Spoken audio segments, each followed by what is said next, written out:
नमस्कार दोस्तों, स्वागत है आपका देवकुल एकेडमी पे। आशा करता हूँ आप सभी स्वस्थ मस्त और ज़बरदस्त होंगे और बेहतर तरीके से अपनी स्टडी में लगे हुए होंगे। बिहार स्पेशल में हमारा बिहार हिस्ट्री ख़त्म किया था और हमने प्रमुख पत्र पत्रिकाएं भी देखी थी। अब हम आज से बिहार की ज्योग्राफी कवर करेंगे। जो बिहार की जियोग्राफी है, आज से हम बिहार स्पेशल की ज्योग्राफी की शुरुआत करने वाले हैं। तो अगर आप चैनल पर नए हैं तो चैनल को सब्सक्राइब जरूर कर लें ताकि आगे आने वाली वीडियो आपको मिल सके सबसे पहले। बहुत बेहतरीन नोट्स बना के लाया हूँ बिहार स्पेशल के, इन्हीं पे काम कर रहा था, इसलिए 2 दिन से क्लास नहीं हो पाई थी। अब कंटिन्यू बिहार स्पेशल की जो ज्योग्राफी की क्लास है वो आपको मिलेगी और 2 से 3 दिन में हम इस क्लास को मतलब पूरी बिहार स्पेशल की ज्योग्राफी को कवर कर लेंगे। उसके बाद से मैं आपके लिए महत्वपूर्ण और इम्पोर्टेंट टॉपिक लाता रहूँगा जो आपकी BPSC TRE 4 की परीक्षा में कारगर साबित होने वाले हैं। ये मेरा आपसे प्रॉमिस है। तो इसी के साथ शुरुआत करते हैं हम आज की क्लास का। तो आज हम बिहार ज्योग्राफी पढ़ने वाले हैं। तो शुरुआत करते हैं हम पहले प्रश्न से। आज का पहला प्रश्न है हमारा कि बिहार के नेपाल व यूपी से कौन से जिले सीमा बनाते हैं। कौन सा जिला ऐसा है जो बिहार का जिला है जो नेपाल और यूपी दोनों से सीमा बनाता है। तो ये एकमात्र पश्चिमी चंपारण ऐसा जिला है जो यूपी और नेपाल दोनों से सीमा बनाता है। और ये पश्चिमी चंपारण ये हिमालय का भाग है। ये याद रखना, आपसे पूछा जा सकता है बिहार का कौन सा जिला हिमालय का भाग है, तो वो आपका है पश्चिमी चंपारण। आगे बात करें कि नेपाल और पश्चिम बंगाल से सीमा बनाने वाला एकमात्र जिला कौन सा है, तो वो है किशनगंज। वहीं उत्तर प्रदेश और झारखंड से सीमा बनाने वाला एकमात्र जिला कौन सा है, वो रोहतास है। यानी जो रोहतास है उसकी सीमा उत्तर प्रदेश और झारखंड दोनों राज्यों से लगती है। आगे आपसे पूछे झारखंड और पश्चिम बंगाल से सीमा बनाने वाला एकमात्र जिला है बिहार का कटिहार। हमने क्या क्या देखा कि बिहार का एकमात्र जिला जो नेपाल और यूपी से सीमा बनाता है वो आपका है पश्चिमी चंपारण और यह है हिमालय का भाग। फिर हमने देखा कि नेपाल व पश्चिम बंगाल से सीमा बनाने वाला एकमात्र जिला है आपका किशनगंज और यूपी और झारखंड से सीमा बनाने वाला एकमात्र जिला है आपका रोहतास और झारखंड और पश्चिम बंगाल से सीमा बनाने वाला एकमात्र बिहार का जिला है कटिहार। यहां तक कोई समस्या? अगले पे चलें। अगले की बात करें कि बिहार की उत्तर से दक्षिण की लंबाई कितनी है, तो ये 345 किलोमीटर लंबाई है बिहार की उत्तर से दक्षिण की। बिहार पूर्व से पश्चिम की लंबाई कितनी है, तो वो 483 किलोमीटर है। ये दोनों याद रखने हैं। अगर उत्तर से दक्षिण लंबाई पूछ ले बिहार की तो वो आपकी 345 किलोमीटर है और पूर्व से पश्चिम की लंबाई पूछ ले तो 483 किलोमीटर है। बिहार के कुल क्षेत्र का कितना परसेंट मैदान है, तो 96% मैदान है बिहार के टोटल क्षेत्रफल का। बिहार का कुल क्षेत्रफल कितना है, तो 94,163 किलोमीटर स्क्वायर बिहार का कुल क्षेत्रफल है। अगले पे बात करें कि भारत के किस राज्य का जनसंख्या घनत्व सर्वाधिक है, तो भारत के बिहार राज्य का जनसंख्या घनत्व सर्वाधिक है। और कितना जनसंख्या घनत्व है, तो वो है आपका 1106 व्यक्ति प्रति किलोमीटर स्क्वायर बिहार का जनसंख्या घनत्व है।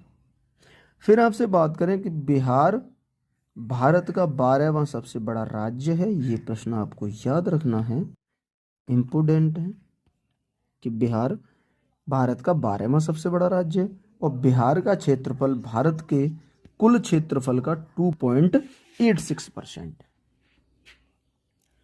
जो बिहार का क्षेत्रफल है वो भारत के कुल क्षेत्रफल का 2.86% है। ये आपको याद रखना है, 100% ये आपको याद रखना।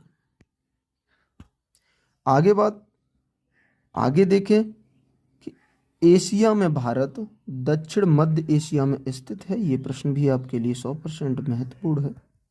ये ज्योग्राफी में आपसे पूछा जा सकता है कि एशिया में भारत कहाँ स्थित है, तो एशिया महाद्वीप में भारत दक्षिण मध्य एशिया में स्थित है। यहां तक क्लियर। अगले पे चलें।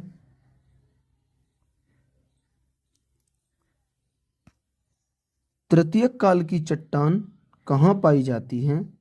तो ये आपकी पश्चिमी चंपारण में तृतीयक काल की चट्टान पाई जाती हैं। फिर आपसे पूछेगा कि विंध्यन चट्टानें कहाँ पाई जाती हैं? तो कैमूर और रोहतास जिले में विंध्यन चट्टानें पाई जाती हैं और ये बलुआ पत्थर की चट्टानें हैं। यहाँ से बलुआ पत्थर प्राप्त किया जाता है। बलुआ पत्थर की ये चट्टानें हैं। सर्वाधिक धारवाड़ चट्टानें कहाँ पाई जाती हैं? तो ये नवादा, जमुई और मुंगेर में सर्वाधिक धारवाड़ चट्टानें पाई जाती हैं। और ये जो धारवाड़ चट्टानें हैं ये सर्वाधिक खनिज वाली चट्टानें हैं। तो आपसे ये प्रश्न पूछेगा कि बिहार में सर्वाधिक खनिज वाली चट्टानें कौन सी हैं? तो आप याद रखेंगे कि धारवाड़ चट्टानें बिहार में सर्वाधिक खनिज वाली चट्टानें हैं। आगे बात करें। आगे हम बात करें बिहार की भौतिक संरचना। तो बिहार की भौतिक संरचना में बिहार को 3 भागों में बांटा है, जैसे शिवालिक और बिहार का मैदान और बिहार का दक्षिणी पठार। ये 3 प्रकार से बिहार की भौतिक संरचना में बिहार को बांटा गया है। अब शिवालिक में आपकी सोमेश्वर पहाड़ी आती है, रामनगर दून आता है और हरहा घाटी ये आपकी शिवालिक श्रेणी में आते हैं। हरहा पहाड़ी का ही अन्य नाम है दून घाटी। तो ये भी आपको याद रखना है कि हरहा घाटी का अन्य नाम क्या है? दून घाटी। अब बात करें बिहार के मैदान की। तो उत्तरी बिहार का मैदान है, इसे हम मिथिला मैदान कहते हैं। और दक्षिणी बिहार के मैदान को मगध का मैदान कहते हैं। ये भी आपको याद रखना है। और जो बिहार का दक्षिणी पठार है वो झारखंड से सीमा बनाने वाले जिले जो हैं वो बिहार के दक्षिणी पठार की श्रेणी में आते हैं। तो ये था हमारा बिहार का भौतिक संरचना। ये क्लियर। आगे चलें कि बिहार की सबसे ऊंची पहाड़ी या चोटी कौन सी है? तो सोमेश्वर पहाड़ी बिहार की सबसे ऊंची पहाड़ी या चोटी है। यह आपको याद रखना है। अच्छा, इसकी ऊंचाई कभी कभी पूछ लेता है। तो 879.4 मीटर ये ऊंची है। और इसका अन्य नाम क्या है? अन्य नाम है बिहार का सिंह या हॉर्न ऑफ बिहार। बिहार का सिंह या हॉर्न ऑफ बिहार सोमेश्वर पहाड़ी का अन्य नाम है। अगले की बात करें। बिहार का कितना क्षेत्र गंगा के उत्तर में है? तो आप याद रखेंगे कि 56,980 किलोमीटर स्क्वायर बिहार का जो क्षेत्र है वो गंगा के उत्तर में है। उत्तर में। चलो फिर आपसे पूछेगा गंगा के दक्षिण में क्षेत्र। तो दक्षिण में आपका 33,670 किलोमीटर स्क्वायर दक्षिण में क्षेत्र है। गंगा नदी के दक्षिण में फैले बिहार के मैदान कौन कौन से हैं? तो वो आपका गंगा सोन दोआब, मगध का मैदान और अंग का मैदान है। और इस अंग के मैदान का एक अन्य नाम है जो आपको याद रखना है कि भागलपुर का मैदान। अंग के मैदान का अन्य नाम क्या है? भागलपुर का मैदान। आगे आपसे बात करें कि बिहार के दक्षिण गंगा मैदान का ढाल किधर है? तो दक्षिण से उत्तर की ओर बिहार के दक्षिण गंगा मैदान का ढाल है। फिर आपसे पूछे उत्तर गंगा मैदान का ढाल किधर है? तो ये उत्तर से दक्षिण की ओर उत्तर गंगा मैदान का ढाल है। यानी दक्षिण गंगा मैदान का ढाल दक्षिण से उत्तर, उत्तर गंगा मैदान का ढाल उत्तर से दक्षिण। क्लियर। फिर आपसे पूछे कि बिहार में गंगा की समुद्र तल से ऊंचाई कितनी है? तो ये 53 मीटर ऊंचाई है समुद्र तल से बिहार में गंगा की। भारत में गंगा की समुद्र तल से ऊंचाई कितनी है? तो वो 50 से 100 मीटर ऊंचाई है। ये आपको दोनों प्रश्न याद रखने हैं। कोई सा भी आपसे बन सकता है कि बिहार में गंगा की ऊंचाई समुद्र तल से 53 मीटर है और भारत में गंगा की ऊंचाई समुद्र तल से तो वो आपकी 50 से 100 मीटर है। ये दोनों आपको याद रखने हैं।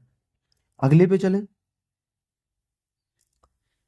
जनगणना, एक सेकंड, जनगणना 2011 के अनुसार बिहार की जनसंख्या कितनी है? तो ये आपकी 10,38,04,630 व्यक्ति बिहार की जनसंख्या है। फिर आपसे बात करें कि बिहार का लिंगानुपात कितना है, तो ये आपका 918 है। फिर पूछे बिहार का शिशु लिंगानुपात कितना है, तो 934 है। वहीं आगे आपसे पूछे कि भारत में जनसंख्या के अनुसार बिहार का क्रम क्या है, तो जनसंख्या के अनुसार बिहार भारत में तीसरे स्थान पे आता है और क्षेत्रफल के क्रम में बिहार 12वें स्थान पे आता है। जनसंख्या में बिहार तीसरा सबसे बड़ा राज्य है और क्षेत्रफल में बिहार 12वां सबसे बड़ा राज्य है। फिर आपसे बात करें कि बिहार का सबसे बड़ा जिला कौन सा है, तो पश्चिमी चंपारण बिहार का सबसे बड़ा जिला है।